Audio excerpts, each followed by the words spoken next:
Gita class में श्लोक test के प्रश्नों का जवाब समझते हैं।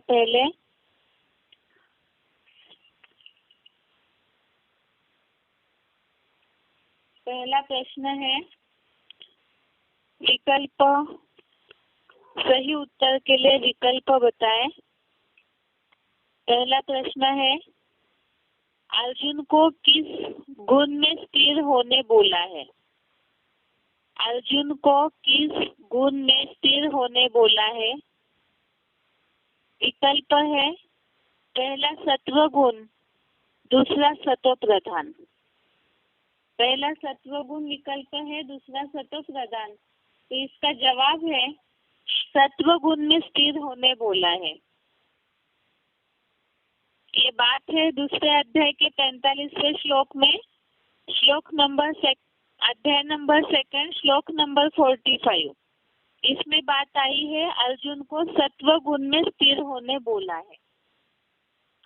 दूसरा प्रश्न है, ईश्वर के ज्ञान की तुलना किससे की है? ईश्वर के ज्ञान की तुलना किससे की है? विकल्प है मानसरोवर से, दूसरा विकल्प है तालाब से। तो जवाब है इसका, ईश्वर के ज्ञान की तुलना मानसरोवर से की है। 46 नंबर श्लोक, श्लोक नंबर 46, इसमें ये बात आई है ज्ञान जल का मानसरोवर। ईश्वर का ज्ञान के लिए मानसरोवर से तुलना की है।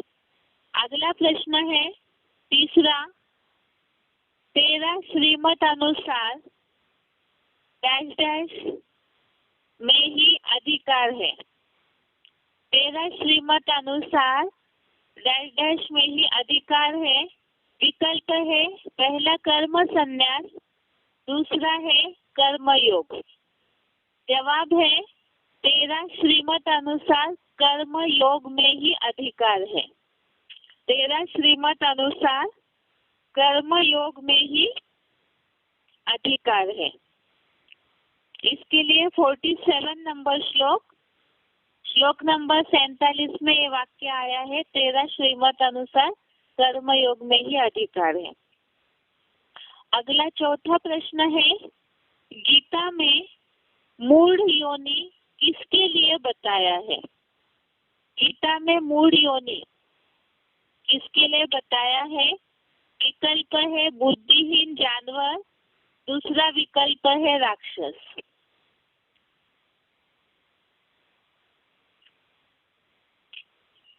जवाब है गीता में मूढ़ योनि राक्षस योनि के लिए बताया है। राक्षसों जैसे स्वभाव संस्कार जिनके हैं उनके लिए बताया है। ये बेसिक कोर्स से रिलेटेड प्रश्न था। अगला प्रश्न है 5वां, मनुष्य आत्मा मनुष्य योनि में ही जन्म लेती है, इसका प्रूफ। मनुष्य आत्मा मनुष्य योनि में ही जन्म लेती है, इसका प्रूफ। विकल्प है जानवरों की बढ़ती संख्या, दूसरा विकल्प है मनुष्यों की बढ़ती हुई जनसंख्या।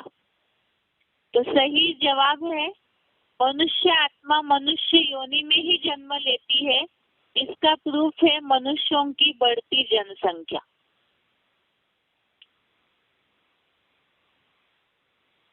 अगला प्रश्न है, निम्नलिखित प्रश्नों के एक वाक्य में उत्तर बताएं। निम्नलिखित प्रश्नों के एक वाक्य में उत्तर बताएं। पहला प्रश्न है, भगवान ने अर्जुन को वेदों से परे जाकर किस बात के लिए निश्चिंत होने बोला है? प्रश्न दोबारा देखिए, भगवान ने अर्जुन को वेदों से परे जाकर किस बात के लिए निश्चिंत होने बोला है? इसका जवाब है भगवान ने अर्जुन को द्वंद्वों से परे जाकर प्राप्ति और सुरक्षा रहित बनने बोला है। भगवान ने अर्जुन को द्वंद्वों से परे होकर प्राप्ति और सुरक्षा रहित बनने बोला है। दूसरे अध्याय का 45वां श्लोक 45 नंबर श्लोक में ये बात आई है, सुख दुखादि से द्वंद्व मुक्त और प्राप्ति और उसकी रक्षा रहित बन। अर्थात न प्राप्ति की चिंता करे न उसकी रक्षा की चिंता करे, इस बात से निश्चिंत होने बोला है। अगला प्रश्न है, भगवान का ज्ञान ही सर्वोपरि है, इसे श्लोक के भावार्थ से बताएं। भगवान का ज्ञान ही सर्वोपरि है, इसे श्लोक के भावार्थ से बताएं। उत्तर है इसका, भगवान का ज्ञान मिलने पर, भगवान के ज्ञान का मानसरोवर मिलने पर दूसरे मनुष्य रूपी पोखरों के मटमैले ज्ञान जल का प्रयोजन ही नहीं है। भगवान के ज्ञान का मानसरोवर मिलने पर दूसरे मनुष्य रूपी पोखरों के मटमैले ज्ञान जल का प्रयोजन ही नहीं है। 46 नंबर श्लोक 46 नंबर श्लोक में ये जवाब है कि भगवान का ज्ञान ही सर्वोपरि है। अगला प्रश्न है,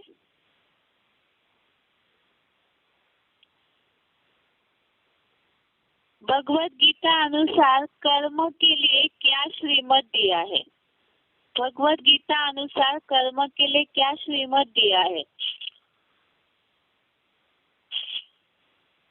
जवाब है, भगवान ने गीता में बताया है, श्रीमत अनुसार तेरा कर्म योग में ही अधिकार है, फल में नहीं, और न ही कर्म सन्यासी बनना है। ये तो श्लोक नंबर 47, इसमें ये बात आई है, कर्म के लिए श्रीमत दिया हुआ है कि तेरा श्रीमत अनुसार कर्म योग में ही अधिकार है, फल में नहीं, और कर्म सन्यासी भी नहीं बनना है, फल भोगना नहीं है, ऐसे सोच करके कर्मों को छोड़ के हठ योगी भी नहीं बनना है, अर्थात कर्म त्याग में आसक्ति भी न हो। अगला प्रश्न है, समत्व ही योग है, कैसे? समत्व अर्थात समानता ही योग है, कैसे? इसके लिए 48 नंबर श्लोक 48 नंबर श्लोक में इसका जवाब आया है, सफलता असफलता में द्वंद्व मुक्त हो कर्म करना, इस समत्व को ही योग कहा जाता है। सफलता असफलता में द्वंद्व मुक्त हो कर्म करना, इस समत्व को ही योग कहा जाता है। अगला प्रश्न है, गीता में नीचा कर्म करने वाले किने कहा है? गीता में नीचा कर्म करने वाले किने कहा है? जवाब है इसका, सर्वोत्तम शिव में उद्योग लगाने के सिवाय केवल कर्म करना नीचा है। सर्वोत्तम शिव में उद्योग लगाने के सिवाय केवल कर्म करना नीचा है।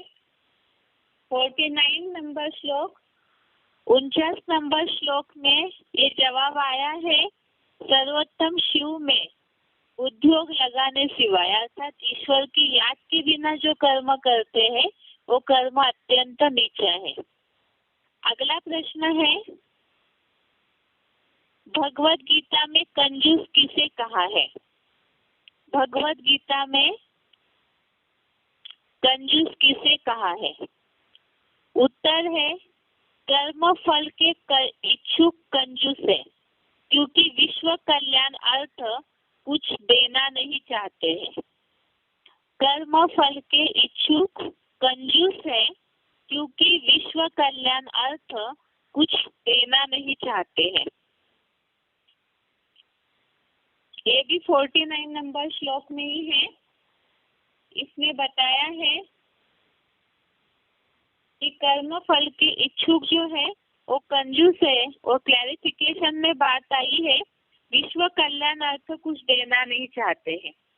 तो कंजूस इस भाव से बोला है इसमें, क्योंकि वो स्वार्थी होते हैं, केवल अपने लिए ही सोचते हैं, इस हिसाब से अपने लिए ही कर्मों का फल भी भोगते हैं, प्राप्ति भी ले लेते हैं, विश्व कल्याणार्थ कुछ देते नहीं है, तो उन्हें कंजूस बोला हुआ है।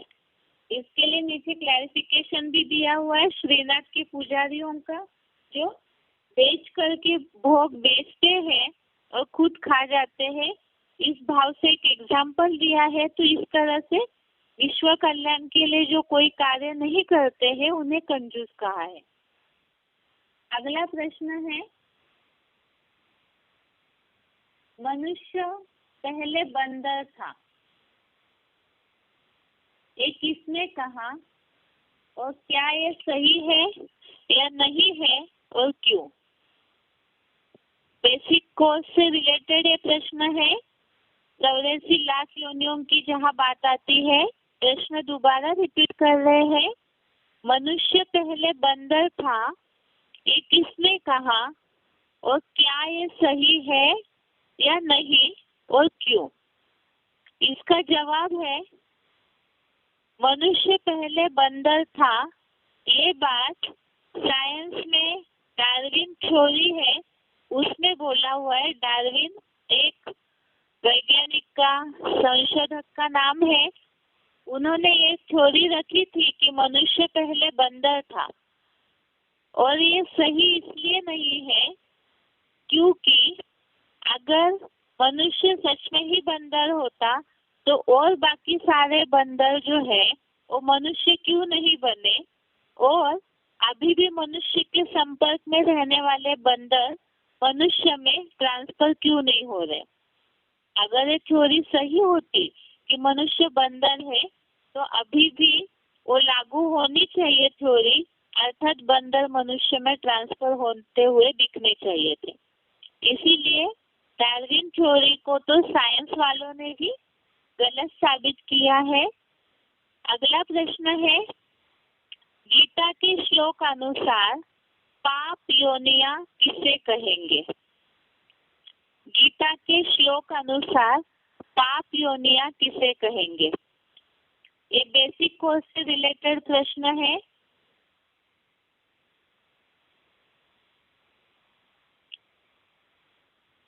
इसमें जैसे बात आई थी कि जो नीच कर्म करने, जो पाप कर्म करते हैं तो उसके रिजल्ट के रूप में स्त्रियां, वेश्या तथा शूद्र इस तरह से जन्म मिलता है, तो उन्हें पाप योनि के रूप में बताया हुआ है गीता में।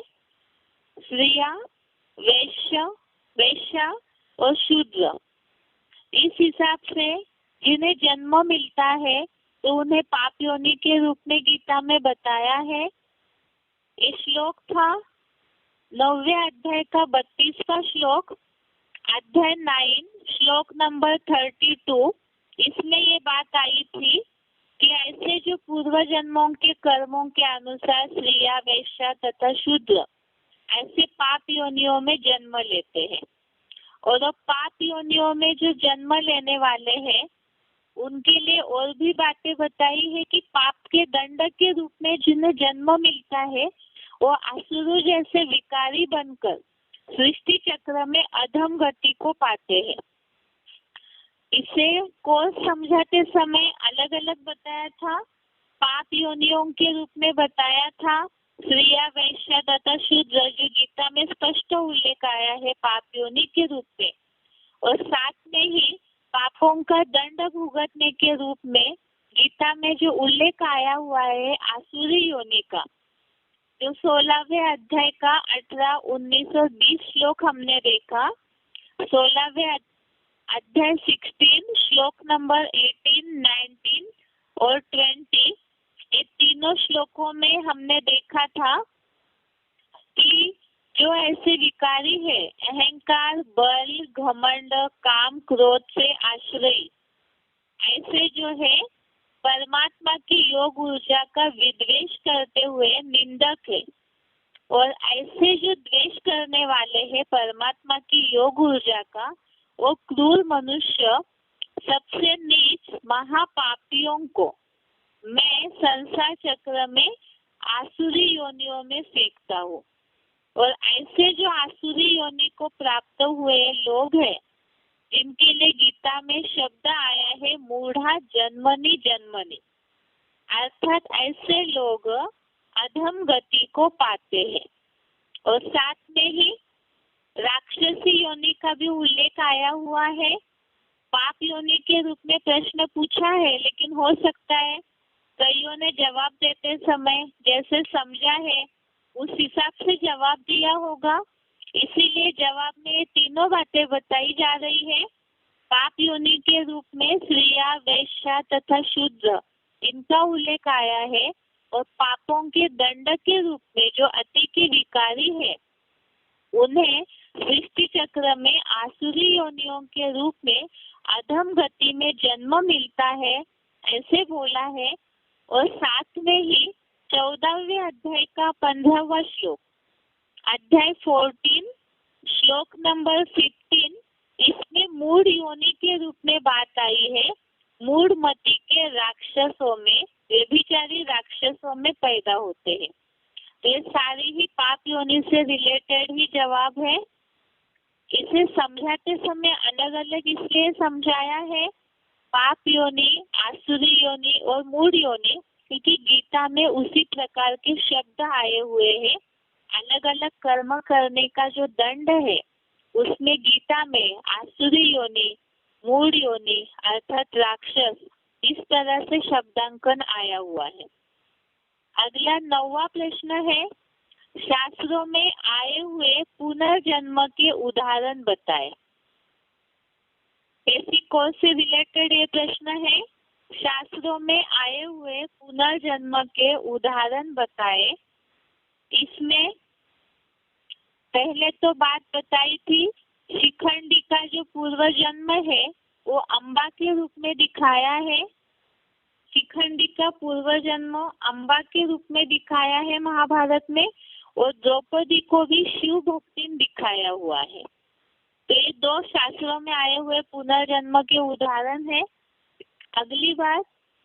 अगला प्रश्न 10वां, गीता श्लोक में आया हुआ मनुष्य योनि में ही जन्म लेता है।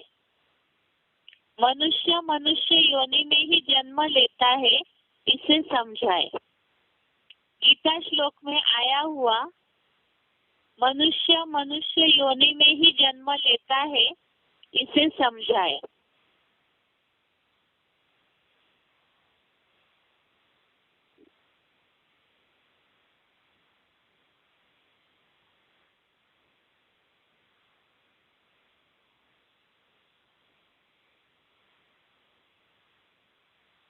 जैसे हमने समझा अभी तक कि कहीं भी गीता के श्लोक में जहाँ भी पाप योनियों के दंड की बात आती है, तो वहाँ कहीं भी जानवर योनियों का उल्लेख नहीं आया है। हर श्लोक में मनुष्य योनि के रूप में ही उल्लेख आया हुआ है, पापों के दंड के रूप में भी। जैसे अभी श्लोक समझे हमने, 9वें अध्याय का 32वां श्लोक या बाकी जो भी श्लोक समझे हैं, तो इसमें पाप योनि के रूप में भी स्त्रियां, वैश्य तथा शूद्र अर्थात मनुष्य योनि का ही उल्लेख आया हुआ है। या जहाँ कहीं भी आसुरी योनि, राक्षस योनि की भी बात आई है, तो वहाँ पर भी मनुष्य योनि का ही उल्लेख आया हुआ है। कहीं भी मनुष्य जानवर बनता है, ऐसा कहीं भी उल्लेख नहीं आया हुआ है। अगला प्रश्न है 11वां, मनुष्य जन्म दुर्लभ है, इसके लिए कहावत बताए। मनुष्य जन्म दुर्लभ है, इसके लिए कहावत बताए। ऐसी कोर्स में एक कहावत बताई थी, जो पुरातन जमाने से ये बात बोलते आए हैं, बड़े भाग मानुष तन पावा, सूर नर मुनि सब ग्रंथन गावा। मनुष्य जन्म दुर्लभ है, इसके लिए कहावत है, बड़े भाग मानुष तन पावा, सूर नर मुनि सब ग्रंथन गावा।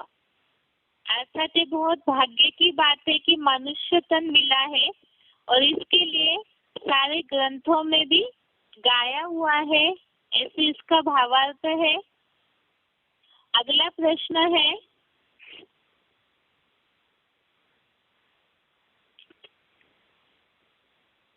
कर्म ही पूजा है, यह बात कब सिद्ध होगी?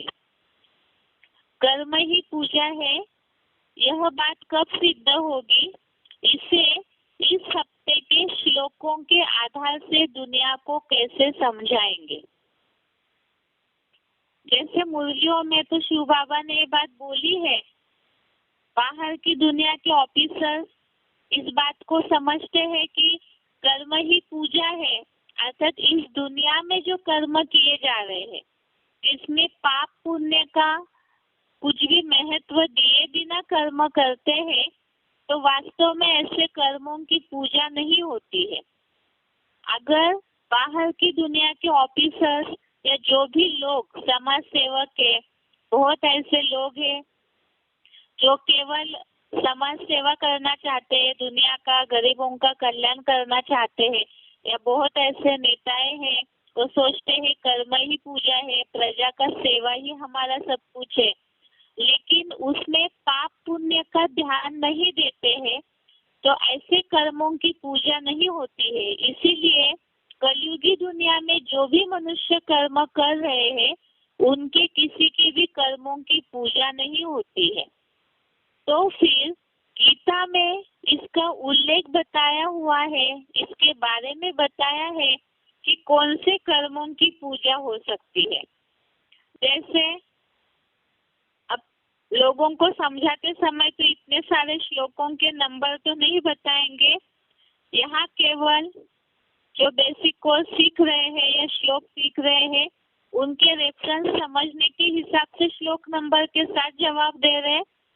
समझाते समय तो लोगों को गीता के कुछ शब्दों का उल्लेख करके समझाएंगे तो ठीक रहेगा। जैसे शब्द आया हुआ है 47 नंबर श्लोक में, कर्मण्येवाधिकारस्ते। इस श्लोक में जो बात आई है कि तेरा श्रीमत अनुसार कर्म योग में ही अधिकार है, सांसारिक फल में कभी भी नहीं। अर्थात श्रीमत अनुसार भगवान ने जो भगवत गीता में श्रीमत दिया है, डायरेक्शन दिया है, उसी अनुसार भगवान की याद में जो कर्म करेंगे वही यादगार बन जाता है।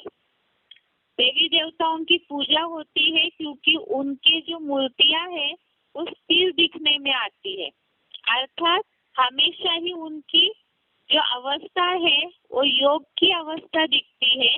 इसी तरह से जो परमात्मा की याद में रहकर कर्म करेंगे, श्रीमत का ध्यान देकर के कर्म करेंगे तो उसी में ही अधिकार है ये समझते हैं, और साथ में ही कर्म के बाद फल की इच्छा नहीं रखेंगे, और साथ में ही कर्म सन्यासी भी नहीं बनेंगे। कर्म करना है लेकिन कर्म योगी बनकर श्रीमत का ध्यान देकर जो कर्म करेंगे याद में रहकर, वही यादगार बन जाता है।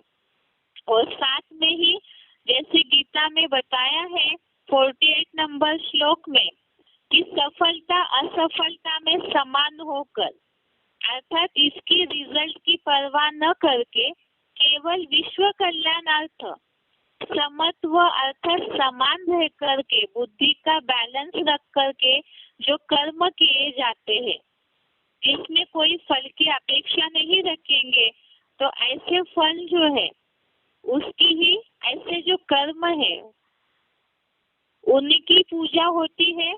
और साथ में ही जैसे बताया हुआ है कि अभी के मनुष्यों की पूजा इसलिए नहीं होती है, जो भी कर्म करते हैं, बहुत मेहनत करते हैं, समाज सेवा करते हैं, लेकिन आज की कलयुगी दुनिया में जो मनुष्य कर्म कर रहे हैं उनकी पूजा इसलिए नहीं होती है। और लोगों के हिसाब से, कलयुगी समाज के हिसाब से वो अच्छे कर्म भले ही हो, लेकिन भगवत गीता में बताया है 49 नंबर श्लोक में, परमात्मा में उच्चतम सर्वोत्तम शिव में बुद्धियोग लगाने के सिवाय केवल कर्म करना अति नीचा है। ये बात दुनिया को क्लियर करनी है कि भगवान की याद के सिवाय जो कर्म किए जाते हैं वो नीच कर्म है, क्योंकि जहाँ याद नहीं है भगवान की वहाँ पे कहीं ना कहीं देहभान आएगा जरूर और स्वार्थ आएगा जरूर, और जहाँ स्वार्थ पूर्ति हेतु कहीं ना कहीं कर्म फल की इच्छा रखकर कर्म किया जाता है तो उसकी पूजा नहीं हो सकती है। इसीलिए ही देवी देवताओं की पूजा होती है, क्योंकि उन्होंने भगवान की याद में रहकर कर्म किए हैं। और भगवत गीता में भी यही बात बताई है कि कर्म योग में ही विश्व कल्याण अर्थ जो कर्म किए जाते हैं उसी में ही वास्तव में अधिकार है। उसके लिए कर्म छोड़ के हठ योगी बनकर बैठेंगे तो भी कर्मों की पूजा नहीं होगी। सहज सहज कर्म करना है और वो भी याद में रह कर के कर्म करना है। इसी से रिलेटेड आज जो हम श्लोक पढ़ने वाले हैं उसमें और अच्छे से बताया है कि कर्मों में कुशलता ही योग है, अर्थात याद में रहकर जो कर्म करते हैं उसमें अपने आप ही कुशलता आएगी और स्वतः ही उसका रिजल्ट भी अच्छा ही आएगा। तो इसीलिए ऐसे कर्मों की ही पूजा होती है और तभी ये बात सिद्ध होगी जब भगवान की याद में रहकर कर्म करेंगे वो यादगार बन जाएगा और वो कर्म पूजा योग्य बन जाता है, जैसे कि देवताओं के कर्म। अगला प्रश्न है,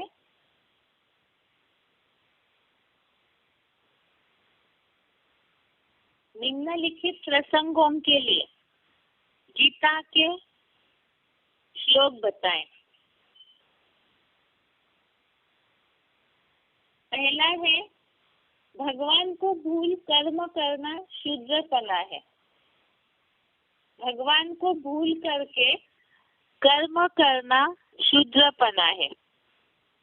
इसके लिए 49 नंबर श्लोक, 49 नंबर श्लोक है, दूरेन हैवरम कर्म बुद्धि योगा धनंजय बुद्धो शरणम अन्विच्छ कृतना फल हेतवः। और इसका अर्थ है, हे ज्ञान धन देता अर्जुन, एक सर्वोत्तम शिव में बुद्धियोग लगाने सिवाय केवल कर्म करना अति नीचा है। प्रश्न में इसी शब्द को इस प्रकार से लिया था, भगवान को भूल कर्म करना शूद्रपना है। भावार्थ में ये बात आई है, केवल कर्म करना अति नीचा है। धर्म पिताओं जैसे बुद्धिमानों की भी बुद्धि त्रिनेत्री शिव बाबा की शरण ले कर्म फल के इच्छुक कंजूस से विश्व कल्याणार्थ कुछ देना नहीं चाहते हैं। अर्थात जो नीच क्वालिटी की मानसिकता वाले होंगे वो केवल अपने लिए ही सोचेंगे, दुनिया को प्राप्ति कराए या और किसी को भी प्राप्ति कराए ये भावना नहीं होगी। इसे ही गीता में नीचपना या कंजूसपना बोला है। अगला है प्रश्न, सफलता और असफलता में समान रहना है। सफलता और असफलता में समान रहना है। श्लोक नंबर 48, श्लोक नंबर 48 श्लोक है, योगस्थः कुरु कर्माणि संगम त्यक्त्वा धनंजय सिद्ध्या सिद्ध्यो समो भूत्वा समत्वम योग उच्यते। अर्थात हे सच्ची गीता एडवांस ज्ञान धन देता अर्जुन, आसक्ति त्याग कर योगारूढ़ हुआ अन्य द्वंद्वों जैसी सफलता असफलता में भी समान होकर कर्म फल त्यागी बनकर कर्मों को कर। हर प्रकार के द्वंद्वों में सदाकाल समत्व ही योग कहा जाता है।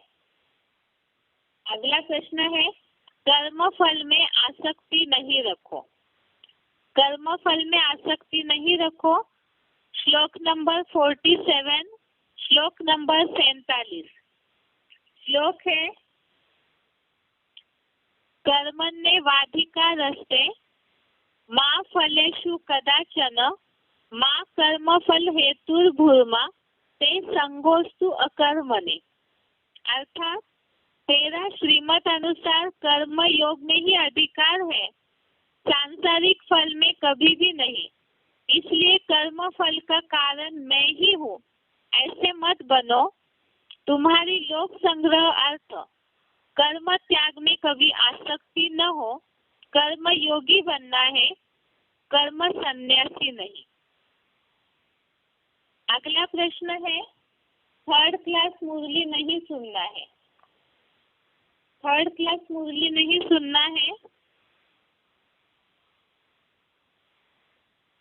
इसके लिए वास्तव में भावार्थ में स्पष्ट ये बात नहीं आई, लेकिन इस श्लोक से रिलेटेड सिलेक्टेड क्लिप चला था, सिलेक्टेड पॉइंट चले थे, उसमें शिव बाबा ने ये बात बोली है अर्थ बताते समय।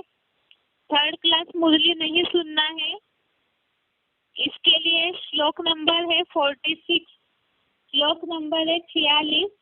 श्लोक है, यावान अर्थ उदपाने सर्वतः संप्लुतोदके तावान सर्वेषु वेदेषु ब्राह्मणस्य विजानतः।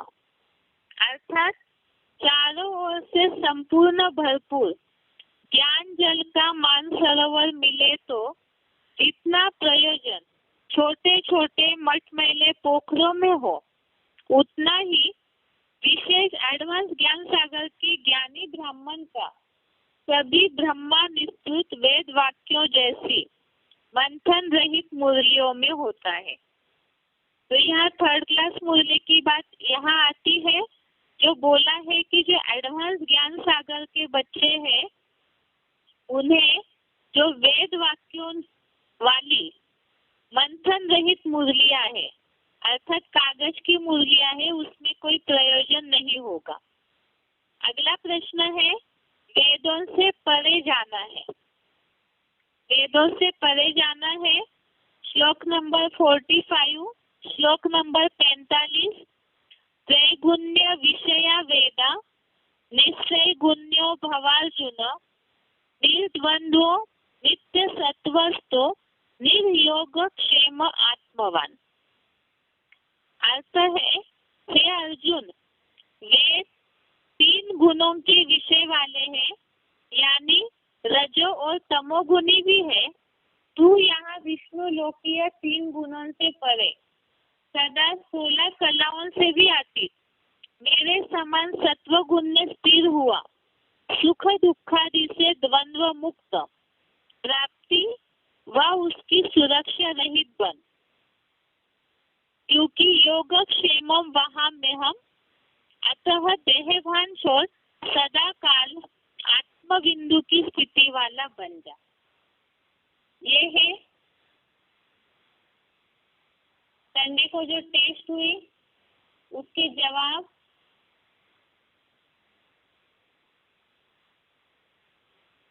अभी आगे आज का श्लोक देखते हैं।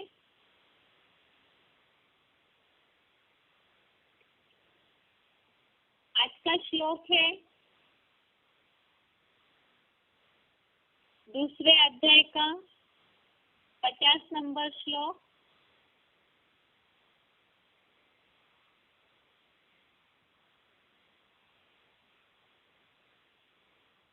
गीता का अध्याय 2 श्लोक नंबर 50। श्लोक है, बुद्धि युक्तो जहातीह उभे सुकृत दुष्कृते तस्माद् योगाय युज्यस्व योगः कर्मसु कौशलम। श्लोक दोबारा देखिए, बुद्धि युक्तो जहातीह उभे सुकृत दुष्कृते तस्माद् योगाय युज्यस्व योगः कर्मसु कौशलम। संधि विच्छेद देखते हैं। संधि विच्छेद है, बुद्धि युक्त जहाति इह उभे सुकृत दुष्कृते तस्मात् योगाय युज्यस्व योगः कर्मसु कौशलम। संधिविच्छेद दोबारा, बुद्धियुक्तः जहाति इह उभे सुकृत दुष्कृते तस्मात् योगाय युज्यस्व योगः कर्मसु कौशलम। शब्दों का अर्थ देखते हैं अभी। बुद्धि युक्तो अर्थात बुद्धि योगी, इह अर्थात इस, उभे अर्थात दोनों प्रकार के, सुकृत दुष्कृते अर्थात अच्छे बुरे कर्म, जहाति अर्थात छोड़ देता है, कर्मसु कौशलम अर्थात कर्मों में कुशलता ही, योग योगः अर्थात योग है, तस्मात् अर्थात अतः, योगाय युज्यस्व अर्थात योग में जुट जा। शब्दों का अर्थ दोबारा देखिए। बुद्धि युक्तो अर्थात बुद्धि योगी, इह अर्थात इस, उभे अर्थात दोनों प्रकार के, सुकृत दुष्कृते अर्थात अच्छे और बुरे कर्म, जहाति अर्थात छोड़ देता है, कर्मसु कौशलम अर्थात कर्मों में कुशलता ही, योगः अर्थात योग है, तस्मात् अर्थात अतः, योगाय युज्यस्व अर्थात योग में जुट जा। इस श्लोक का अर्थ है बुद्धि योगी इसमें दोनों प्रकार के अच्छे और बुरे कर्म छोड़ देता है, कर्मों में कुशलता ही योग है, अतः योग में जुट जा। जैसे इसके पहले श्लोक में हमने देखा है, जो बोला कि परमात्मा में बुद्धि लगाने के सिवाय कर्म करना नीचा है, अर्थात परमात्मा में बुद्धि लगाना ये कर्मों में कंपल्शन है, क्योंकि उसके बिना सात्विकता आ ही नहीं सकती है। इसमें बताया बुद्धि योगी अर्थात जो परमात्मा को याद करने वाले हैं, ऐसे बुद्धि योगी इसमें दोनों प्रकार के अच्छे और बुरे कर्म छोड़ देता है। अर्थात जो बताया कर्मों के फल में अपेक्षा ही नहीं रखेंगे और कर्मों में आसक्ति में भी अपेक्षा नहीं रखेंगे। जैसे होता है कि कर्म कर रहे तो उसमें अटैच हो जाते हैं, कहीं ना कहीं कर्म करते करते उसी में ही डूब जाते हैं, तो उसमें अच्छे और बुरे कर्म छोड़ देता है। जो अनिवार्य कर्म है केवल वो उसमें ही लगा रहता है, इस भाव से यहाँ बताया है। और साथ में ही कर्मों में कुशलता ही योग है, अर्थात कर्म जो है कुशलता पूर्वक करना, सही रीति करना, वो कुशलता ही योग है, अर्थात उनमें वो निपुण होंगे, होशियार होंगे। इस भाव से कर्मों में कुशलता ही योग है, अतः योग में जुट जा। इसे एक बार क्लैरिफिकेशन सही देखते हैं। बुद्धि योगी इस श्लोक में दोनों प्रकार के अच्छे और बुरे माने जाने वाले कर्म, जैसे दान धर्म या रिश्वत, चोरी चकारी आदि भी छोड़ देता है। कर्मों में कुशलता ही योग है, अतः क्षेत्र रूप अर्जुन के मुकर्रर रथ प्लस क्षेत्रज्ञ शिव ज्योति के योग में जुट जा। एक बार दोबारा इस क्लैरिफिकेशन सहित वाले अर्थों को देखिए। बुद्धि योगी इस श्लोक में दोनों प्रकार के अच्छे और बुरे माने जाने वाले कर्म जैसे दान धर्म या रिश्वत, चोरी चकारी आदि भी छोड़ देता है। कर्मों में कुशलता ही योग है। अतः क्षेत्र रूप अर्जुन के मुकर्रर रथ प्लस क्षेत्रज्ञ शिव ज्योति के योग में जुट जा।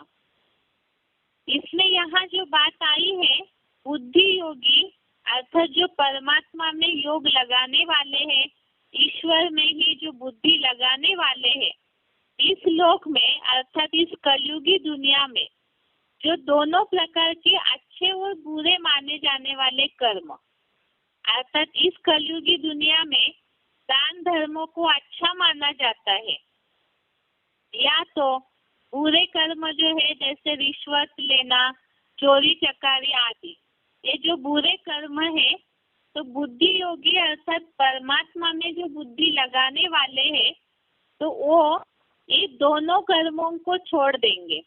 दान धर्मों को दुनिया में अच्छा माना जाता है और रिश्वत चोरी चकारी को बुरा माना जाता है, तो परमात्मा में योग लगाने वाले इस लोक के जो समझे जाते हैं अच्छे बुरे कर्म, उन दोनों को भी छोड़ देता है। कर्मों में कुशलता ही योग है, अर्थात इसका मतलब ये नहीं है कि कर्मों को पूरा छोड़ दे योगी।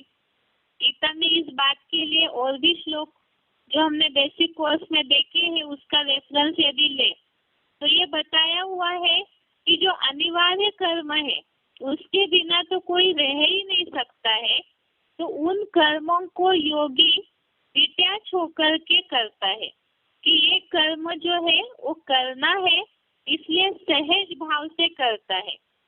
जो हमने देखा था श्लोक, नैव किंचित करोमीति युक्तो मन्येत तत्त्ववित्, 5वें अध्याय का 8वां और 9वां श्लोक, अध्याय 5 श्लोक नंबर 8-9, इसमें ये बात आई थी कि जो योगी होगा वो ये जो अनिवार्य कर्म है उसे सहज भाव से करते हैं, उसमें कोई भी कर्म में जो नित्य कर्म है उस कोई भी कर्म में वो आसक्त नहीं होंगे।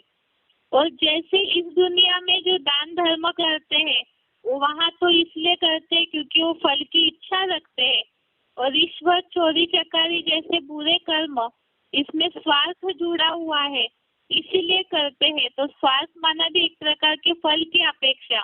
तो इसीलिए जो योगी है उनके लिए तो श्रीमद् भगवत गीता में ये डायरेक्शन दिया है कि श्रीमत अनुसार तेरा कर्म योग में ही अधिकार है, फल में नहीं। और जहाँ ये इस दुनिया के कर्मों में फल की अपेक्षा रखते हैं तो ये कर्म योगी छोड़ देता है। अभी आगे बात है, कर्मों में कुशलता ही योग है, अर्थात जो कर्म निपुणता पूर्वक कुशलता पूर्वक किए जाते हैं उसे ही योग बोला हुआ है। और इसीलिए ही बोला, यहाँ तो गीता के आधार से शब्द दिया हुआ है, क्षेत्र रूप अर्जुन के मुकर्रर रथ और क्षेत्रज्ञ शिव ज्योति, जिसे ही हम एडवांस कोर्स के आधार से समझते हैं साकार में निराकार को याद करना। तो ऐसे योग में जुट जा, अर्थात परमात्मा में पूरी तरह से बुद्धि योग लगाओ।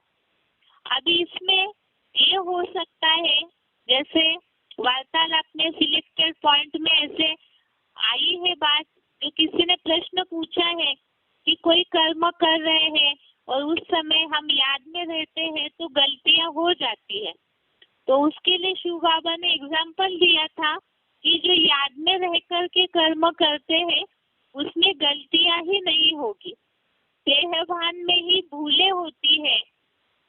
याद में रह कर के बिल्कुल परमात्मा की याद में बुद्धि योग लगा हुआ है तो उसमें कुशलता जरूर होगी, उसमें गलतियां होने की बात ही नहीं है।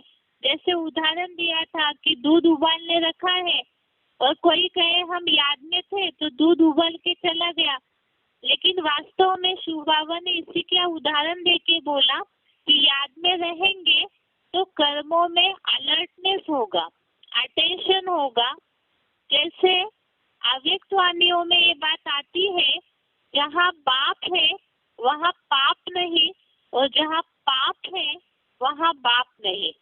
इसका मतलब अगर पाप कर्म होते हैं तो जरूर शिव बाबा को भूले हैं, इसीलिए ही पाप कर्म होते हैं। वो पाप कर्म न हो इसीलिए तो भगवत गीता में वास्तव में श्रीमत इसीलिए दिया है सारा कर्मों की चोरी के लिए ही। अगर सारे अध्यायों को अच्छी तरह से हम देखेंगे तो कर्म की चोरी के बारे में ही हर अध्याय में, हर श्लोक में कहीं न कहीं उल्लेख है। तो इसी तरह से याद में रह कर के जो कर्म करते हैं उसमें गलतियां नहीं होगी, इसीलिए बोला है कर्मों में कुशलता ही योग है। योग किसे कहा जाए तो कर्म करते हुए अगर याद करते हैं तो ऐसी निपुणता वाला सही कर्म, अटेंशन वाला जो कर्म है वो योग है। इसीलिए बोला याद में रहने से कोई गलतियां नहीं होगी, इसीलिए बताया योग में जुट जा।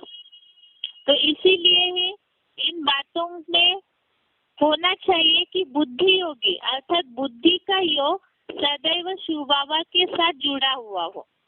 इसमें उदाहरण बताया, हमने देखा था पहले उदाहरण कि अगर बुद्धि का कांटा लगातार स्थिर है, बैलेंस में है, शिव बाबा की याद में है, तो पलड़ा ऊपर नीचे नहीं होगा, बैलेंस में ही रहेगा। अर्थात कर्मों में ऊपर नीचे पन्ना आएगा ही नहीं। वास्तव में समत्व ही योग है। जो पहले हमने शब्द देखा सफलता असफलता में समान रहना, ये बात इसलिए बोली है, अगर इस श्लोक से, इस भावार्थ से उस श्लोक को जोड़ते हैं तो वास्तव में कर्मों में कुशलता जहाँ है वहाँ असफलता की बात ही नहीं आएगी। लेकिन फिर भी रिजल्ट की अपेक्षा रख के अगर कोई कर्म करते हैं, फल की अपेक्षा रख करके अगर कोई कर्म करते हैं तो कहीं ना कहीं बुद्धि योग का पलड़ा ऊपर नीचे जरूर होगा। इसीलिए भगवान ने अर्जुन को ये बात समझाई, सफलता असफलता में समान रहना समत्व ही योग है। और आज के श्लोक के भावार्थ से हमने समझा कि अगर कर्मों में कुशलता ही योग है तो याद में रहेंगे तो गलतियां होने की बात ही नहीं आती है, और गलतियां हो रही है तो इसका मतलब कहीं ना कहीं शिव बाबा को भूले हुए हैं। जैसे मुरलियों में भी ये बात आई है कि तुम बच्चे दिन भर में 5, 10, 20, 50 भूले भी करते होंगे, तो इसलिए होता है क्योंकि याद की अवस्था दिन भर में ऊपर नीचे होती है।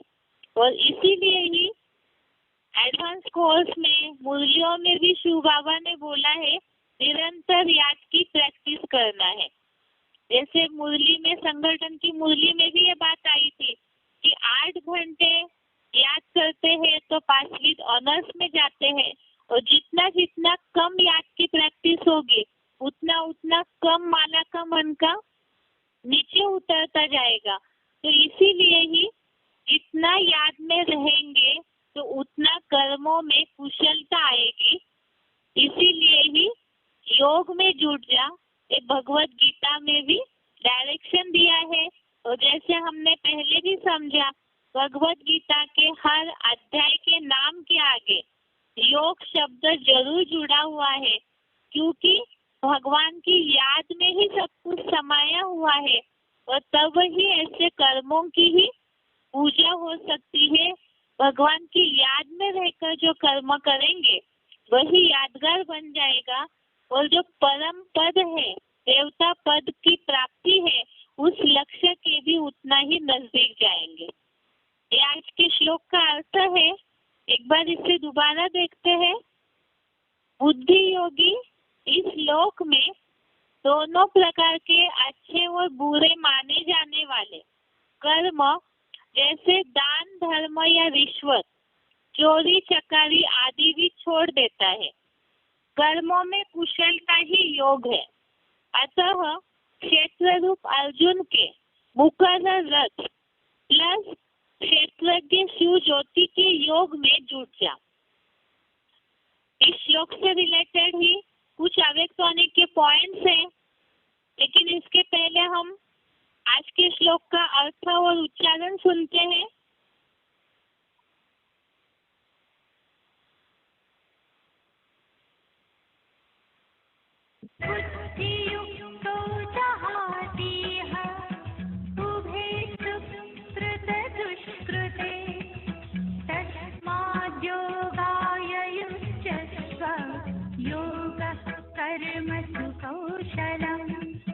बुद्धियोगी इस श्लोक में दोनों प्रकार के अच्छे और बुरे माने जाने वाले कर्म, जैसे दान धर्म या रिश्वत, चोरी चकारी आदि भी छोड़ देता है। कर्मों में कुशलता ही योग है। अतः क्षेत्र रूप अर्जुन के मुकर्रर रथ और क्षेत्रज्ञ शिव ज्योति के योग में जुट जा।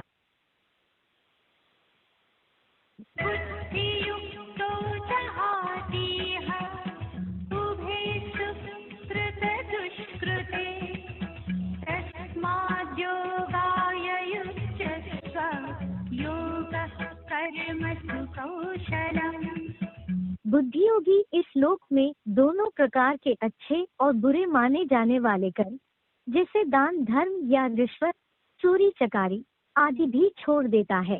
कर्मों में कुशलता ही योग है। अतः क्षेत्र रूप अर्जुन के मुकर्रर रथ और क्षेत्रज्ञ शिव ज्योति के योग में जुट जा।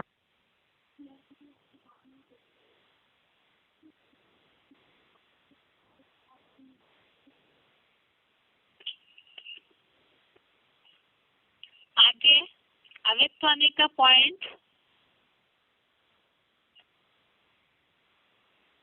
अव्यक्तवाणी डेट है 18 अप्रैल 82। अव्यक्तवाणी डेट है 18 अप्रैल 82। पॉइंट है कर्मयोगी बन कर्म करने वाले कभी भी कर्म के बंधन में नहीं आते हैं। वे सदा बंधन मुक्त योग युक्त होते। कर्मयोगी कभी अच्छे बुरे कर्म करने वाले व्यक्ति के प्रभाव में नहीं आते। ऐसा नहीं कि कोई अच्छा कर्म करने वाला कनेक्शन में आए तो उसकी खुशी में आ जाओ, और कोई अच्छा कर्म न करने वाला संबंध में आए तो गुस्से में आ जाओ या उसके प्रति ईर्ष्या व घृणा पैदा हो। यह भी कर्म बंधन है। कर्मयोगी के आगे कोई कैसे भी आ जाए, स्वयं सदा न्यारा और प्यारा रहेगा। नॉलेज द्वारा जानेगा, इसका यह पाठ चल रहा है। घृणा वाले से स्वयं भी घृणा कर ले, यह हुआ कर्म का बंधन। ऐसे कर्म के बंधन में आने वाला एक रस नहीं रह सकता। पॉइंट दोबारा पढ़ रहे हैं। अव्यक्तवाणी की डेट दोबारा 18 अप्रैल 82। पॉइंट है कर्मयोगी बन कर्म करने वाले कभी भी कर्म के बंधन में नहीं आते हैं। वे सदा बंधन मुक्त योग युक्त होंगे। कर्मयोगी कभी अच्छे बुरे कर्म करने वाले व्यक्ति के प्रभाव में नहीं आते। ऐसा नहीं कि कोई अच्छा कर्म करने वाला कनेक्शन में आए तो उसकी खुशी में आ जाओ, और कोई अच्छा कर्म न करने वाला संबंध में आए तो गुस्से में आ जाओ या उसके प्रति ईर्ष्या व घृणा पैदा हो। यह भी कर्म बंधन है। कर्म योगी के आगे कोई कैसे भी आ जाए, स्वयं सदा न्यारा और प्यारा रहेगा। नॉलेज द्वारा जानेगा, इसका यह पाठ चल रहा है। घृणा वाले से स्वयं भी घृणा कर ले, यह हुआ कर्म का बंधन। ऐसा कर्म के बंधन में आने वाला एक रस नहीं रह सकता। अगला पॉइंट है अव्यक्तवाणी डेट 23 जनवरी 87। अव्यक्तवाणी डेट 23 जनवरी 87। पॉइंट है, कर्मयोगी हर कर्म में स्वतः ही सफलता को प्राप्त करता है। कर्मयोगी आत्मा कर्म का प्रत्यक्ष फल उसी समय भी अनुभव करता और भविष्य भी जमा करता। तो डबल फायदा हो गया ना। ऐसे डबल फायदा लेने वाली आत्माएं हो। कर्मयोगी आत्मा कभी कर्म के बंधन में नहीं फंसेगी, सदा न्यारे और सदा बाप के प्यारे। पॉइंट दोबारा, अवेक्तवाणी डेट 23 जनवरी 87। कर्मयोगी हर कर्म में स्वतः ही सफलता को प्राप्त करता है। कर्मयोगी आत्मा कर्म का प्रत्यक्ष फल उसी समय भी अनुभव करता और भविष्य भी जमा करता। तो डबल फायदा हो गया ना। ऐसे डबल फायदा लेने वाली आत्माएं हो। कर्मयोगी आत्मा कभी कर्म के बंधन में नहीं फंसेगी, सदा न्यारे और सदा बाप के प्यारे। अगला पॉइंट है,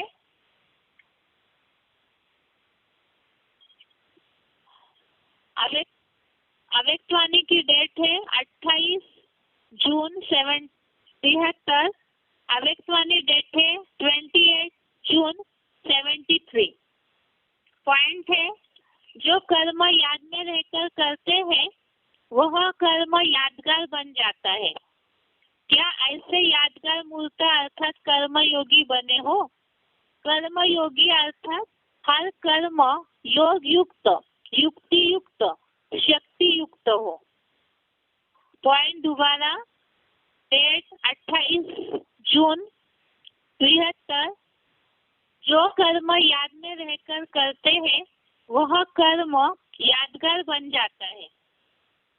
क्या ऐसे यादगार मूर्त अर्थात कर्मयोगी बने हो? कर्मयोगी अर्थात हर कर्म योग युक्त, युक्ति युक्त, शक्ति युक्त हो। अगला पॉइंट है, अवेक्तवाणी डेट 20 दिसंबर 92। अवेक्तवाणी डेट 20 दिसंबर 92। यथार्थ याद अर्थात सर्वशक्ति संपन्न, हर कर्म में याद अर्थात सफलता हो। इसको कहा जाता है कर्मयोगी। आपके योग का नाम बैठा बैठा योगी है या कर्मयोगी नाम है। जैसे कर्म के बिना रह नहीं सकते, वैसे हर कर्म योग के बिना कर नहीं सकते। इसको कहा जाता है कर्मयोगी। ऐसे नहीं समझो कि बात ही ऐसी थी ना, सरकमस्टांस ही ऐसे थे, समस्या ही ऐसी थी, वायुमंडल ऐसा था, यही तो दुश्मन है। उस समय कहो दुश्मन आ गया इसलिए तलवार चला न सके, तलवार काम में लगा नहीं सके, या तलवार याद ही नहीं आए, या तलवार ने काम नहीं किया, तो ऐसे को क्या कहा जाएगा? शस्त्रधारी, शक्ति सेना हो। पॉइंट दोबारा, यथार्थ याद अर्थात सर्वशक्ति संपन्न, हर कर्म में याद अर्थात सफलता हो। इसको कहा जाता है कर्मयोगी। आपके योग का नाम बैठा बैठा योगी है या कर्मयोगी नाम है। जैसे कर्म के बिना रह नहीं सकते, वैसे हर कर्म योग के बिना कर नहीं सकते। इसको कहा जाता है कर्मयोगी। ऐसे नहीं समझो कि बात ही ऐसी थी ना, सरकमस्टांस ही ऐसे थे, समस्या ही ऐसी थी, वायुमंडल ही ऐसा था, यही तो दुश्मन है। उस समय कहो दुश्मन आ गया इसलिए तलवार चला न सके, तलवार काम में लगा नहीं सके, या तलवार याद ही नहीं आए, या तलवार ने काम नहीं किया, तो ऐसे को क्या कहा जाएगा? शस्त्रधारी, शक्ति सेना हो। तो ये जो भी पॉइंट है इसमें कर्मयोगी की बात बताई है। जैसे अभी जो पॉइंट पढ़ा उसमें बोला है कि कर्म किया उसका रिजल्ट असफलता है, मतलब याद में नहीं किया, जैसे दुश्मन आया और उस समय तलवार उठाना ही याद नहीं तो क्या फायदा है। जो शस्त्रधारी है तो याद ही हमारा रक्षा कवच है, अर्थात हर कर्म याद के रक्षा कवच में रहकर करेंगे तो असफलता मिलेगी नहीं और न ही पाप बनेगा। इसीलिए बताया है कि ये बहाने नहीं होने चाहिए कि परिस्थिति ऐसी थी, समस्या ऐसी थी। जैसे दूध का उदाहरण दिया कि दूध उबल जाए और गिर जाए तो कहे कि याद में थे, तो ये भी गलत है। या परिस्थिति पार हो गई उसके बाद याद करते हैं तो वो भी गलत है। इसीलिए याद में रहकर कर्म करने की जितनी प्रैक्टिस होगी तो उतना ही कर्म योगी, जो बोला है हर कर्म याद में अर्थात सफलता, तो याद में रहेंगे तो रिजल्ट में सफलता जरूर मिलेगी। ये है आज का श्लोक और इससे रिलेटेड पॉइंट्स। आज के लिए यहाँ तक ही। कल हम थोड़ा रिवीजन करके ये देखेंगे कि मनुष्य जन्म दुर्लभ बोला है तो मनुष्य तो द्वापर युग से ही जन्म लेते आए हैं। मनुष्य शरीर में ही जन्म मिला है, लेकिन द्वापर युग से ही देहभान के कारण नीचे उतरते उतरते आसुरों जैसे बन गए, संग के रंग से राक्षसों जैसे कर्म करने वाले बन गए, जानवरियत के संस्कार आने लगे। तो इसीलिए ही एक ही अंतिम जन्म है जहाँ परमात्मा आकर के कर्म की थ्योरी बताते हैं, जहाँ पर ही मनन चिंतनशील हो जाता है मनुष्य। जैसे जानवर समझ शक्ति नहीं होती है और मनुष्यों में समझ शक्ति होती है, लेकिन कलयुग अंत में आते आते कलाएं कम होने के कारण मनन चिंतन बंद हो जाता है, पत्थर बुद्धि बन जाते हैं, जानवर बुद्धि बन जाते हैं। तो सृष्टि चक्र या काल चक्र में एक ही ऐसा जन्म है जहाँ परमात्मा के द्वारा मनुष्य अपना उद्धार करते हैं और वही जन्म वास्तव में श्रेष्ठ जन्म या दुर्लभ जन्म बोला है। इस जन्म में पुरुषार्थ करके ऊंचा उठ के मनुष्य ही देवता अर्थात पूजनीय बन जाते हैं। तो इसे समझने के लिए या जिज्ञासुओं को इस बात को रूप सहित समझाने के लिए सृष्टि चक्र का शॉर्ट में परिचय हम समझेंगे कल। आज के लिए यहाँ तक ही। ओम शांति।